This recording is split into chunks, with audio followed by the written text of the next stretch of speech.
दोस्तों आज हम पढ़ेंगे इस्लाम धर्म। दोस्तों इस्लाम धर्म का अर्थ होता है दोस्तों पवित्र विनम्र। दोस्तों इस्लाम धर्म के संस्थापक हजरत मोहम्मद साहब थे।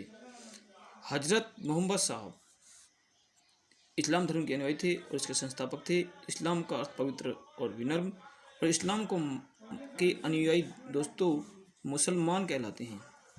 मुसलमान का शाब्दिक अर्थ है मुस्लिम प्लस ईमान, अर्थात जिसका ईमान पक्का हो या मजबूत हो वही दोस्तों मुसलमान कहलाता है।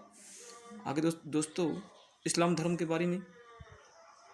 इस्लाम धर्म संस्थापक दोस्तों हजरत मोहम्मद साहब थे। इनका जन्म 570 ईस्वी पूर्व मक्का में हुआ था और दोस्तों इनकी मृत्यु 8 जून 632 ईस्वी को मदीना में हुई।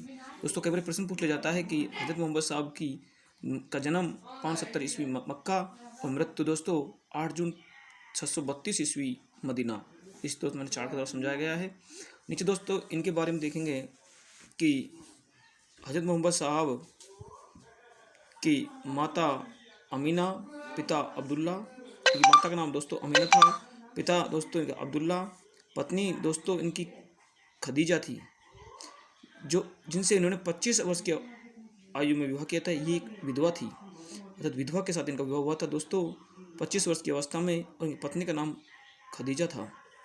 इनकी एक बेटी हुई दोस्तों जिसका नाम फातिमा, और उनका पति या उनका दामाद अली हुसैन था, जिसकी मृत्यु 661 ईस्वी में इसकी हत्या कर दी गई थी। अली हुसैन के एक पुत्र था जिसका नाम हुसैन था, इसकी भी हत्या 680 ईस्वी पूर्व करबला में कर दी गई थी, ईरान में। दोस्तों यहाँ से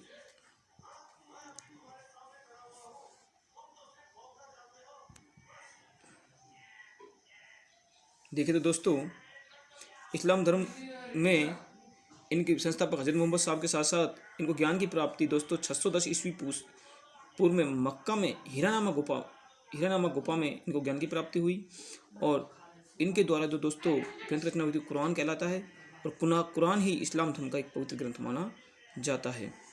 622 ईस्वी में इन्होंने मक्का से मदीना की 300 किलोमीटर की यात्रा की, जिसे हिजरी संवत या मुस्लिम संवत के नाम से जाना जाता है।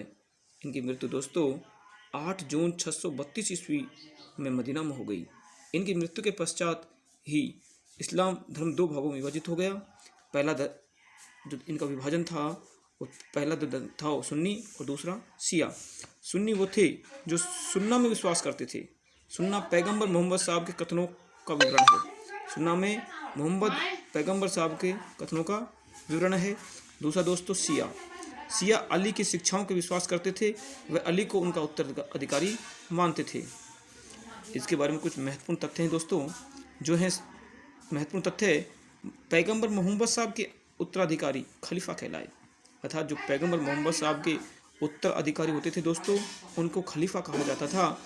और इब्ने इसाक ने हजरत मोहम्मद साहब का जीवन चरित्र लिखा था।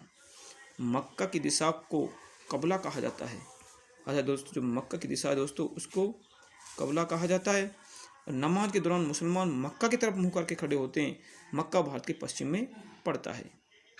दोस्तों ये थे इस्लाम धर्म।